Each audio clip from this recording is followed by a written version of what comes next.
Le possible est ton nom, le possible est ton nom, le possible est ton nom, Le possible est ton nom. oui, le possible est ton nom, Yes. le possible est son nom, oui, le possible est son nom, le possible est Son nom.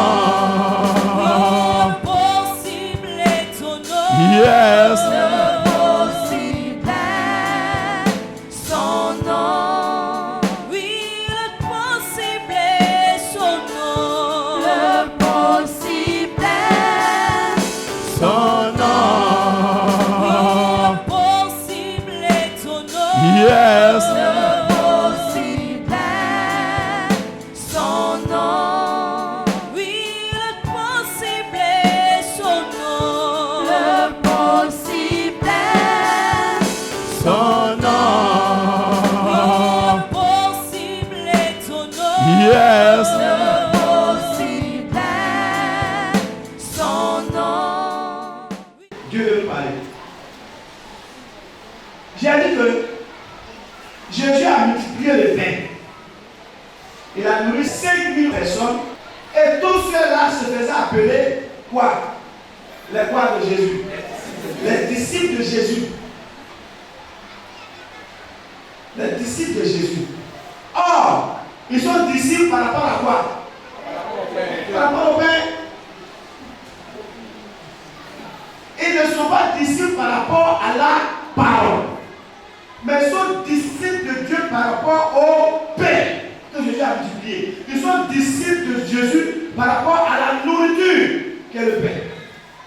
Donc, tous ceux qui suivaient Jésus là, en parenthèse, ou point d'interrogation, c'est à revoir. Jésus s'est revu. Et il a constaté que tout cela ne lui appartenait pas. Que parmi les 5000 hommes, sans compter les femmes, les vertus que Jésus a pu faire sortir comme ses disciples ou ses fidèles, ils étaient combien? 12. C'est quoi le thème de mon message? On peut suivre quelqu'un sans le servir, comme on peut servir quelqu'un. Est-ce que tu peux acclamer mon Jésus?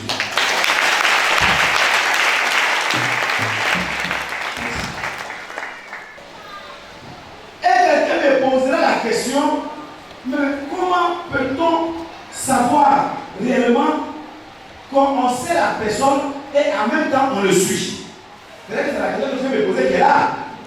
Quand tu sauras servir le Seigneur Jésus et tu sauras marcher avec le Seigneur Jésus, quel que soit ton miracle, il n'y a rien qui peut faire escale à ça. Mais quand tu sais suivre Jésus, mais tu ne sais pas le servir, il y a un problème. Quand tu sais servir Jésus, mais tu ne sais pas aussi le suivre, il y a un problème. Prenons le livre de 2 Rois. 2 Rois, chapitre 2. Ensuite, 2 Rois, chapitre 5. Gloire à Dieu. Amen. Je prends 2 personnalités. Élisée lui-même. Comment il a servi Dieu auprès d'Élie. Et puis Géasi, lui aussi. Comment il a servi Dieu auprès d'Élisée. Toi, tu peux servir Jésus sans le suivre. Comme tu peux suivre Jésus sans le servir. C'est de même que tu peux marcher avec un homme de Dieu sans le servir. Comme tu peux servir un homme de Dieu aussi sans le suivre. Quand quelqu'un est dans ce cas, tout ce que tu vas lui dire, il ne va jamais accepter. Il va te révolter. Eh bien, tu ne fais pas savoir son opinion. Mais vous faites avec, vous partez avec. Il peut te dire, mais il n'a jamais été avec moi. Et ça, j'appelle ce caractère de personnes-là des hypocrites. Hypocrite. Et c'est dangereux.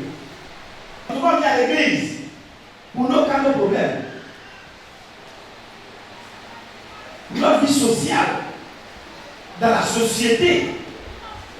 On est tous nés, voilà comment les autres sont nés, pour moi, c'est comment? La raison pour laquelle je viens à l'église. Mais je ne viens pas à l'église pour la parole de vie que Jésus a, ou bien pour la vie éternelle. Géasi, le voici. Il dit c'est Dieu, il est serviteur de Dieu. Mais regardez ce qu'il va faire. Élisée, c'est un ingénieur. À Boulogne. Élisée, comme vous voyez, il avait des pères de bœuf. Il connaît, c'est un ingénieur. Mais regardez, Élisée va laisser poursuivre Élie et servir Élie, le Dieu d'Élie. Il va tout laisser, il va tout abandonner. Et puis il va suivre Élie. Mais sa vision, c'est pas qu'il veut, oui, pour le bien matériel, quoi, mais il veut servir le vrai Dieu, connaître la puissance de ce vrai Dieu qui est sur son Père spirituel. Il avait soif de ça. Alléluia. Et il a servi Dieu auprès d'Élie. Le jour où Dieu devait enlever Élie, Élisée le savait. Mais il a suivi Élie parce qu'il y a quelque chose que lui voulait. Qu'est-ce que toi tu veux? Et puis tu suis Jésus. La Bible est là. Cherchez les dons les meilleurs. Quand tu ne sais pas chercher le don le meilleur, il y a problème. Élisée suivait Élie. Il savait. Même quand que les autres prophètes, serviteurs de Dieu, ils l'ont dit. C'est qui m'a dit là, tu ne pas enlever ton maître au-dessus de la tête. Il dit, je le sais. Taisez-vous. Moi aussi, dans ma manière de dire prophète, fille des prophètes, vous le savez là. Ce n'est pas moi qui suis mon père, que Dieu a pu me faire grâce. Ça va souvent, vous voyez, avant d'aller loin, quelqu'un te voit et puis dit, mon fils, attends, tu ne sais pas que Dieu t'a appelé? Tu es que l'homme de Dieu même. Mais c'est un homme de Dieu, Jéhovah. La paix que tu vois qui coule là, tu ne vois pas. Tu sais pas que Dieu t'a appelé?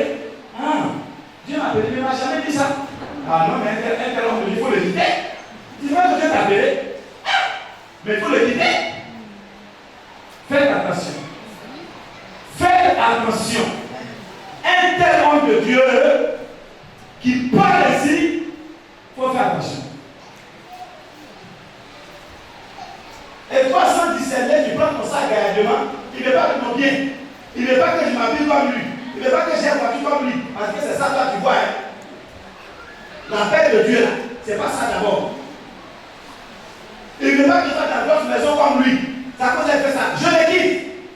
Je te dis que tu es quelqu'un qui est déjà perdu.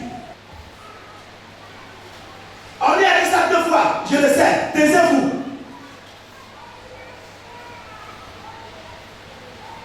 Il a accepté. Et jusqu'à ce qu'il traverse le Jourdain, il lui a dit, puisque tu m'as suivi durant ces épreuves dures, tu as accepté et tu m'as suivi jusqu'ici, demande ce que tu veux. Élisée lui a dit, je vais devenir riche. Je veux avoir telle chose. Je veux avoir ça. Mais il a dit, le manteau dans lequel tu opères, ce manteau-là, je veux son double. La double portion de ce manteau dans lequel toi tu opères. Et lui a dit, mais tu me demandes quelque chose qui est difficile. Hein? Non seulement pour moi tu veux, mais tu veux avoir tout d'abord. J'ai compris. Si tu as vu mon manteau tomber, ramasse ce que Dieu t'a accordé. C'est ce que tu as demandé. Mais si tu n'as pas vu, c'est ce que ton père t'a accordé. Alléluia. Amen.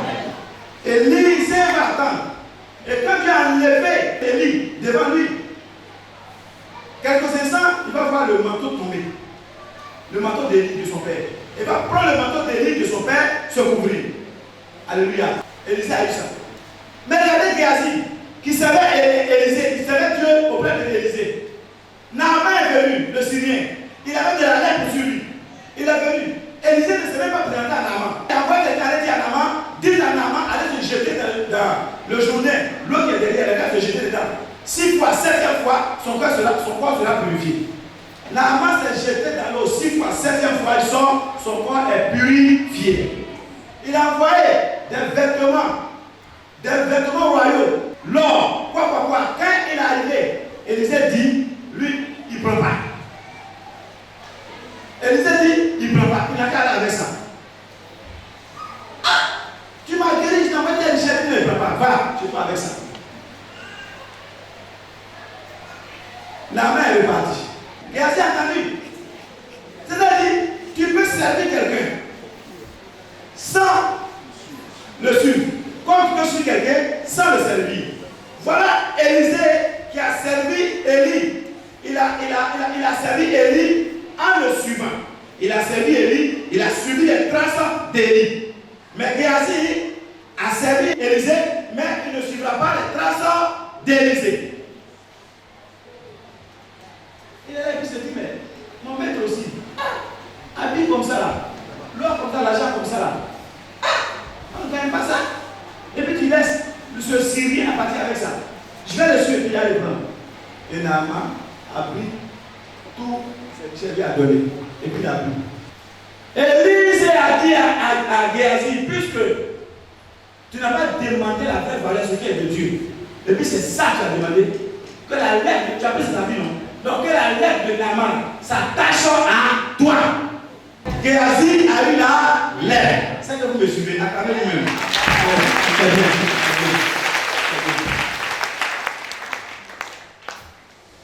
Apprenons à marcher dans les traces, dans les pas. D'abord de notre Seigneur Jésus-Christ, du Saint-Esprit, ensuite du Père spirituel. L'apôtre Paul a dit quoi? Soyez mes imitateurs. Comme Jésus-Christ a dit, soyez également mes imitateurs. Jésus a dit, l'apôtre Paul a dit la même chose. Parce que Paul a été imitateur de Jésus. Et puis vous aussi, soyez mes imitateurs.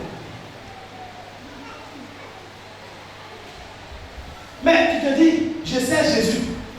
Mais tu as les fraudes, les mensonges, les quoi en toi. Mais attends, mais tu ne marches, mais tu sais Jésus, mais tu ne le suis pas. Ou bien tu suis Jésus, mais tu ne le sais pas. Tu es dans quoi? Alléluia. Amen. Prenons Marc chapitre 14, verset 3 à 11. Jésus est parti à Bethanie. Arrivé là-bas, Marie a pris une bouteille de parfum qui coûtait cher. Elle a pris ça, elle a ouvert et puis elle a versé sur la tête de Jésus. Judas Iscariot, dans l'autre version, ça dit Judas. Judas Iscariot qui tenait la bourse, qui gardait l'argent, la collecte. Il est là et puis il dit, ça c'est du gâchis. Comment cette femme peut prendre ce parfum qui coûte si cher, venir verser sur la tête de Jésus comme ça gâté? Mais on pouvait vendre ce parfum à un prix cher et lui prendre l'argent donné aux pauvres. Je vais vous dire quelque chose. Ne confondez pas ONG et puis ministère. ONG, on fait pour s'occuper de tout le monde. On met l'argent pour le faire. Ministère là, c'est pas ça. Vous qui avez des ONG au sein de vos ministères, et puis les blancs prennent l'argent là-bas, paquet, pour envoyer plein assis dessus, pouf. Et vous trouvez que, mais l'homme de Dieu qui est là-bas là, mais je dis, il doit prendre l'argent pour faire ça. Attention, c'est pas une ONG ici, hein. Une ONG, on s'est associé d'idées et on a créé ensemble. Mais le ministère, on ne s'est pas associé d'idées. Il a pris à Dieu lui-même de ma modeste personne méchante, et puis il a dit, je te prends, viens, je vais te nettoyer, et tu vas venir marcher devant moi, me servir. Amen. Nous ne sommes pas que c'est pas ONG détromper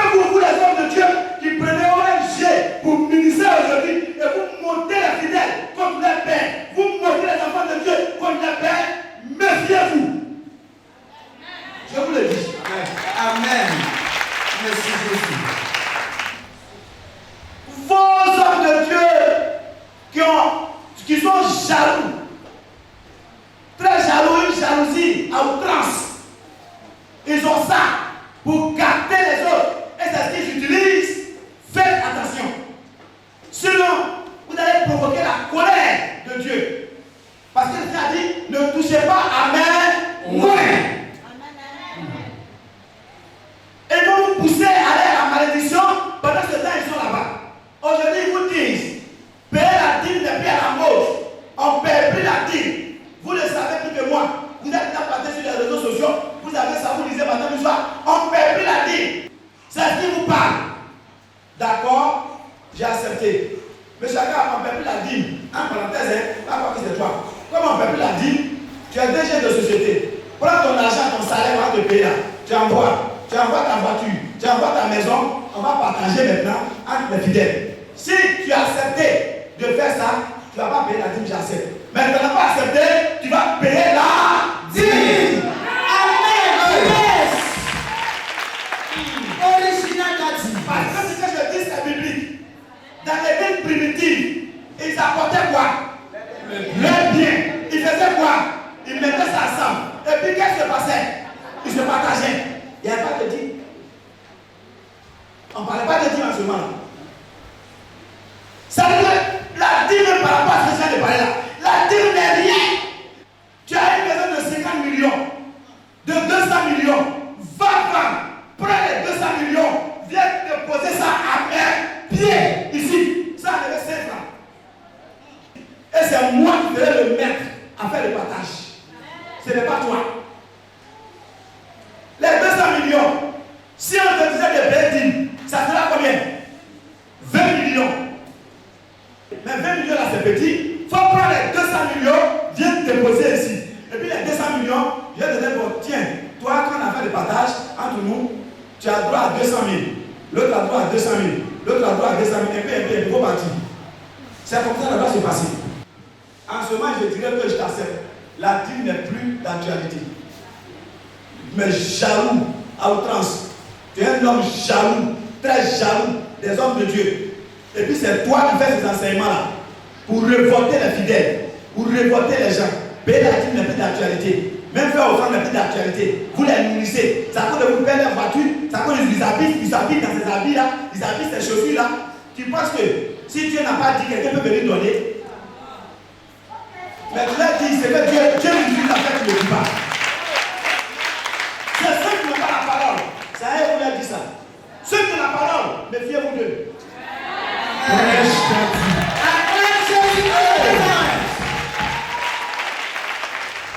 Ça, c'est l'esprit de Judas Iscariote. Parce que quand ils ont pris le parfum, et la dame a pris le parfum, elle a versé sur la tête de Jésus, Judas était jaloux de Jésus. Très jaloux de Jésus. Et puis il dit, mais ce parfum-là, on a de gaspiller. Vous savez ce que Jésus a fait à Marie? Pour que Marie prenne ce parfum et verse sur la tête de Jésus, vous savez? Marie avait un esprit de prostitution. Dans leur grande famille, ne peut pas se marier. Et Jésus a chassé 7 démons qui sont sortis de Marie. Marie est partie partout. Elle a tout fait. Mais elle ne se remettait pas. Il a fallu Jésus de Nazareth pour que les démons qui sont sur Marie là, pour que Marie soit libérée. Et voilà pourquoi Marie est partie prendre ce qui lui est cher et il a levé pour glorifier Dieu à travers son fils Jésus. Il a versé ça. Elle a versé sur la tête de Jésus pour le glorifier, pour l'honorer. Toi, Judas, tu te dis que tu suis Jésus, car tu ne le sais pas. Tu te dis que tu sais Jésus, car tu ne le suis pas. Et puis tu es là, tu te plains, tu es jaloux. Pourquoi on fait ce parfum sur toi? Quand quelqu'un vient à l'église, et puis vous le voyez raisonner, c'est-à-dire que, en principe, que, normalement, réellement, logiquement, sinon que, à moins que, comme ça que, si on analyse bien, dans le fond des choses, dans mon Satan, et là, regardons-le bien. Regardez-le bien. Ce homme-là, c'est dangereux. Il n'a jamais été avec l'homme de Dieu. Il est contre l'homme de Dieu. Contre l'homme de Dieu, je vous le dis. Tout ça, Dieu nous parle.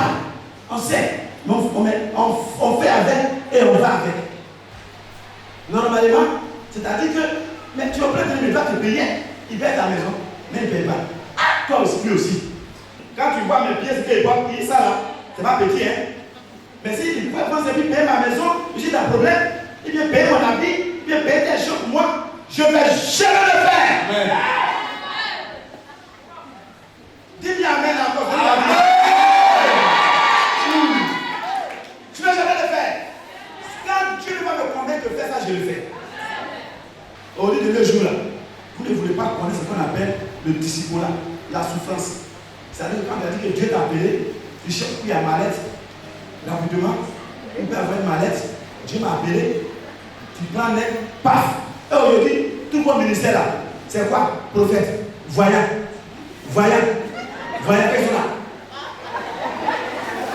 En foi de voir là, les yeux là. Mais pourquoi tes yeux sont comme ça? Hein? Je suis prophète voyant. Prophète, tous les prophètes voyants. S'il a des démon de combien de sa famille, il est prophète voyant. Tombez sur quelqu'un qui a l'esprit de discernement, comme le Dieu, ouais.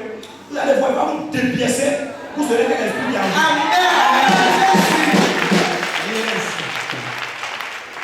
C'est le seul ministère. Dieu t'a appelé, c'est quoi? Je suis prophète. Mais je sens que tu es pas. Je suis pas évangéliste. Je suis prophète. Frère, Dieu me révèle. Alors je vois maintenant, même ton cœur. Il y a le sang là. Il y a un sang côté jaune, côté vert. Et le but de le sang est rouge.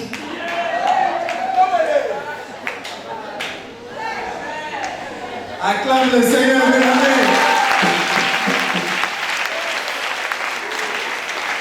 Bon, Dieu me dit que d'ici 10 minutes, si on ne fait pas quelque chose, tu vas tomber mourir. Mais prophète, grand prophète, on fait quoi? Dieu me dit l'offrande que je dois faire. Une offrande de voiture. Anna a déjà mis sa voiture au dos. Une offrande de voiture et une enveloppe enceinte de 9 mois. Même moi-même de 15 mois. Parce qu'il y a jumeau dedans. N'importe quoi. Faut dire n'importe quoi. Je vois même non, même pas de message. Dieu m'appelle, il n'a aucun message. Il n'a aucune révélation. Quand l'homme de Dieu prêche, eh bien, il faut sur la YouTube, sur la Facebook, quand il voit la pensée de l'homme de Dieu, aujourd'hui on va prêcher. Dieu m'a dit qu'on va prêcher ici, on va parler ici. Ils n'ont rien, ils n'ont aucune révélation. Moi, Jérôme, vous voyez ici, je viens, je ne sais même pas sur quoi je vais prêcher. J'arrive, il dit, mais Seigneur, je me voici, je vais prêcher où? Il me dit, il me conduit. Prends ça, voilà le message que tu vas donner, voilà ce que je vais dire. Et puis automatiquement, je commence à prêcher. Je commence à décortiquer. Et à ce moment-là, vous allez voir la délivrance, les guérisons, vous allez voir ça se passer. C'est ça, un homme de Dieu de révélation. Yes! Oui. Soyez les imitateurs de Christ. C'est important. Christ a demeuré dans la vérité et je demande la vérité. C'est bon Dieu en esprit et en vérité. C'est important. Le temps du possible. Ça se passe. Ça se passe.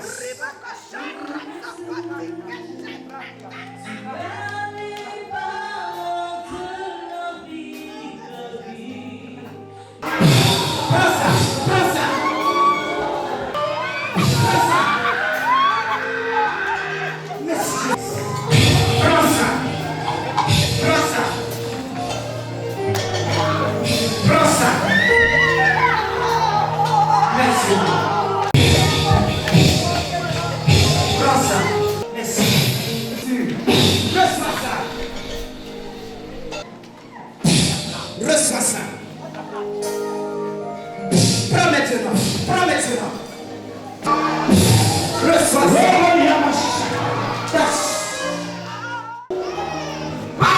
Maintenant. Prends. Au nom de Jésus. Prends.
Je vais mettre une là ici.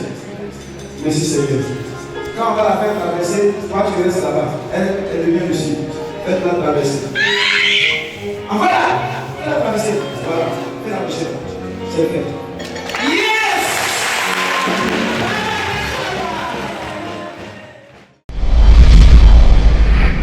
Le temps du possible. Depuis le bas âge, la vie du frère Étienne Syriac était totalement contrôlée par un démon qui se présentait sous forme d'araignée géante. Je suis Syriac Étienne. Depuis tout petit, il y avait un esprit qui était lié à ma vie. Et dans mon corps, je n'avais pas la paix. Je sentais qu'il y avait les choses qui se déplaçaient en moi, tout et tout, qui marchaient partout dans le corps, les poils, par-ci, par-là. Bon, c'était comme si j'étais couvert de ces poils. Cet esprit, il oppressait mes pensées, il me conduisait. C'est-à-dire qu'il m'utilisait à voir tout le monde autour de moi comme mes ennemis en fait. C'est-à-dire il ne voulait pas que en fait j'ai des relations. Il faisait que j'étais toujours dans les histoires avec mes amis et je n'aimais pas pardonner en fait. Spirituellement, cet esprit, il me volait et il me contrôlait. Dans les songes, je voyais cela, mais je ne pouvais pas riposter, je ne pouvais pas réagir parce que je n'ai pas la force de cet esprit-là. Fatigué de vivre sous l'emprise de ce démon, le frère Syriac Étienne se rend au temple du possible, rencontrer l'apôtre JNK.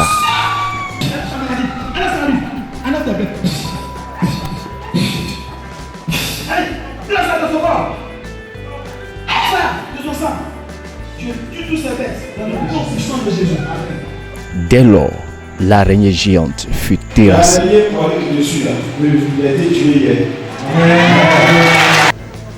Et puis effectivement, j'ai vécu cela, j'ai constaté cela parce que je n'ai plus senti la peau, je n'ai plus senti sa présence. J'ai été libéré de cet esprit-là. Depuis ce jour, Syriac fut totalement libéré. Aujourd'hui, Syriac retrouve une vie meilleure. Il revient au temps du possible. Glorifier Jésus-Christ de Nazareth, le Dieu de l'apôtre JNK. Il faut dire que pour croiser ces hommes de Dieu authentiques là, vraiment, c'est pas facile. Parce qu'avant de croiser l'homme de Dieu, j'ai beaucoup tourné, mais j'ai pas eu de solution. Mais avec lui, j'ai eu la solution. Donc en ce jour, j'aimerais dire merci à Jésus-Christ de Nazareth, le Dieu de l'apôtre JNK, d'avoir utilisé son serviteur à me délivrer totalement de cet esprit-là.